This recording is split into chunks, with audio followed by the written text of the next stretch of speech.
Ba-na-na-na-na-na. Hey, ba-dum-bum-bum-bum. Ladies and gentlemen, boys and girls of all ages, welcome to Coco Sports. I am the huge one, aka the idiot, Dave Coco from KocoSports.com or KocoSports.net. It's where the world comes to cast, your home for combat sports, and above all, where it's okay to be a passionate fan.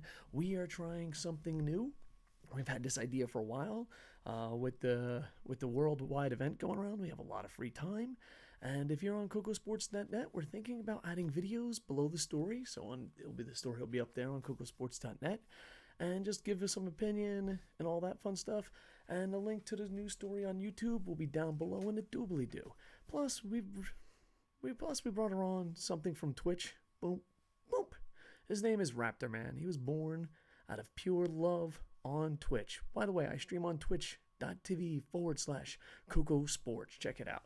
All right, so tell me if you guys enjoy this. Tell me if you like Raptor Man. We'll try to do 3 today.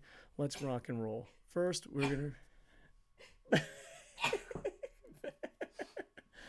They got a sneezing bear.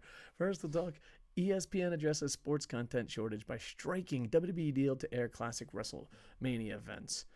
Man, this is a good time for WWE strike or pro wrestling in general to get on the air, because with what's going around in the world, there's a shortage for sports. There's no hockey. Oh, God, do I miss hockey so bad. There's no football as of yet, just free agency and Buccaneers signed Tom Brady. NBA, March Madness, spring training, all this stuff has been put on hold. Most of live pro wrestling events have been put on hold, especially to see them live with fans. But ESPN strikes up a deal. They'll be hosting WrestleMania 30. Whew, that was a good WrestleMania. Remember that WrestleMania? That was an awesome WrestleMania. WrestleMania 32 and WrestleMania 35. I legit forgot what happened on those WrestleManias. But, yeah, overall, I think this is great for pro wrestling. I remember when we started off Coco Sports magazine, it was all sports and pro wrestling. And people were like, why would you put it why would you put pro wrestling with sports? We got that a lot.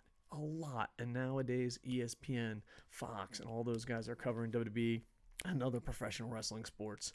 So it's great to see pro wrestling evolve, and hopefully it keeps growing and it's more sport than entertainment. But yeah, and for those that grew up, ESPN used to have pro wrestling all the time. I believe it was the USWA after school.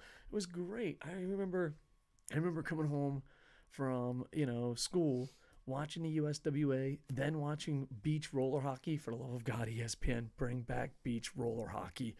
But yeah, so I'm super excited. Hopefully this leads to more stuff.